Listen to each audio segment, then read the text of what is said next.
This is Dr. Saul Adoni. This is my site, sauladoni.com, SOLADONI.com. Go to my site, it has my writings. Click up here where books are. It'll show you some of my recent books. Hologram Universe, Atlantis, 33rd Degree, UFOs, Solstice Lines, etc. I've written over 100 books and academic papers. My book Hologram is cutting edge physics about how the universe resembles a computer simulation. I'm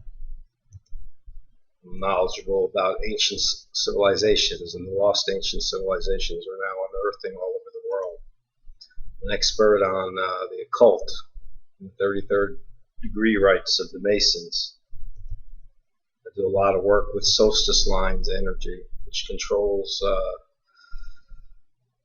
magnetic grids on the earth, where we have a lot of plane crashes and earthquakes and phenomena like that. Now I'm going to discuss today in this video the fact that the San Bernardino Terrorism event was a staged conspiracy event.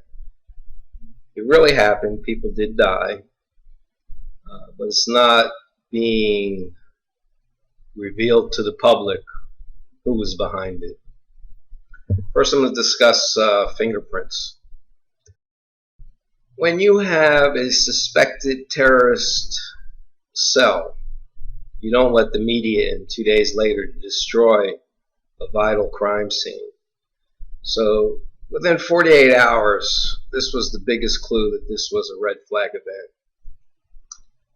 The powers that be wanted this crime scene completely destroyed. Now, upon entering the crime scene, you had every news media outlet there, from CNN to Fox, etc. Landlord invites the media into the killer's home. This was 48 hours later.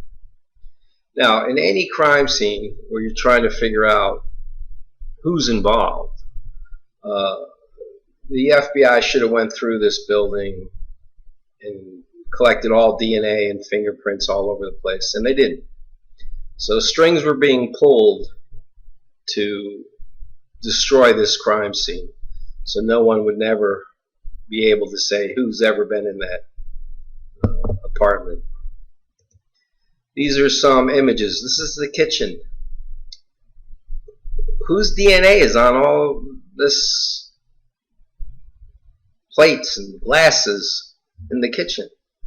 If they had anybody involved in terrorism outside of the two alleged shooters, their DNA would be on dishes and glasses if they had come to this house. So you see, none of this stuff's been touched forensically.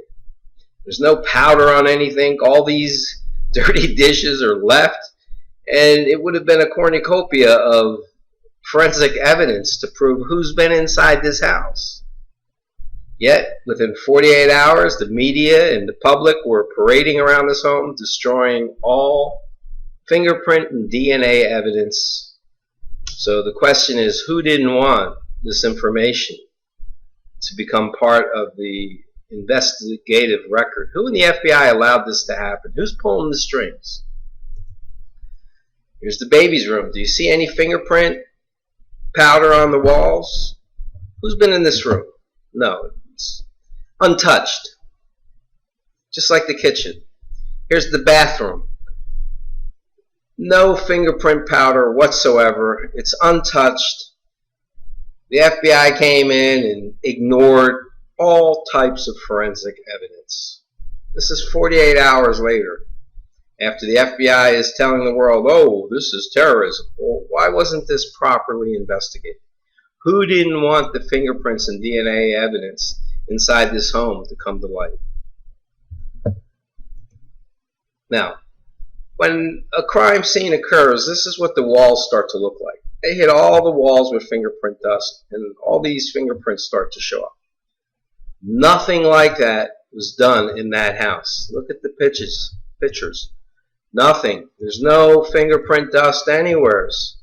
There's all kinds of stuff left behind. So this is not the killer's house. This is just a typical crime scene photo showing you how the walls become black with fingerprint powder. This is what a bathroom looks like after it's been fingerprinted. Okay? Now let's look at the bathroom in the house. No fingerprint dust. Yet, at a real crime scene, they want to know who's been in that bathroom. So they fingerprint it. So, who is intentionally keeping forensic evidence out of this investigation?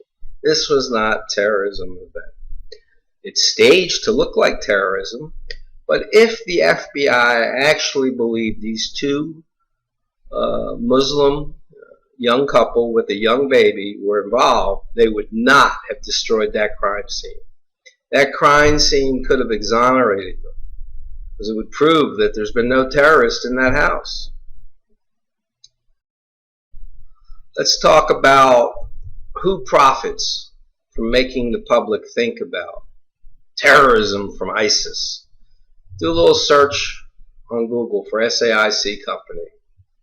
Okay, that's one of the big defense contractors. This is their new site. When we used to write about SAIC in the 90s, it was all the top brass retired from the NSA and CIA involved in its board of directors and its management. Since then, they've gotten a lot of private sector individuals like the Oracle ex-VP running things. But this company's grounded in being founded by ex-CIA and NSA. SAIC now trades also as Lidos, and they're heavily involved in cybersecurity and things like that. They're one of the top defense contractors. So when the country goes to war, companies like SAIC and Lidos make a fortune supplying the U.S. military with defense contracts. You know, SAIC's had fame many years ago. They were the company selling screwdrivers and toilet seats for thousands of dollars to the government. Okay, so that's the game. These are the profiteers. These are the companies that financially benefit from creating a incident such as San Bernardino to beat the war drums so they can start going to war. Not Lidos and SEC, the United States. That's what they want. Now, when you start looking at the background of Lidos, if you go to Wiki and look up Lidos, it'll tell you some of the figures involved. Melvin Laird, Secretary of Defense in the Nixon years. William Perry, Secretary of Defense for Clinton. John Deutsch, Clinton's CIA director. Admiral Bobby Ray Inman, that's the main guy.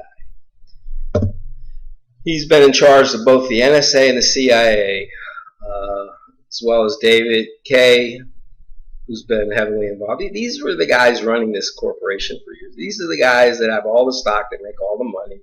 These are the guys that still pull the strings. These are the guys that are heavy-duty, 33rd degree Freemasons, just like a lot of the presidents are. Now, when you start looking at some of the projects SAIC's been involved with, you'll see they were involved in the Stargate project. Yes, there was a real Stargate project. The Defense Intelligence Agency had a remote viewing program with SAIC in 1991, which they later renamed the Stargate project. Bobby Ray Inman's been involved in all kinds of mind control games with the NSA and the CIA. Heaven's Gate was a wayward CIA mind control project. We have articles about that on one of the news sites that we operate.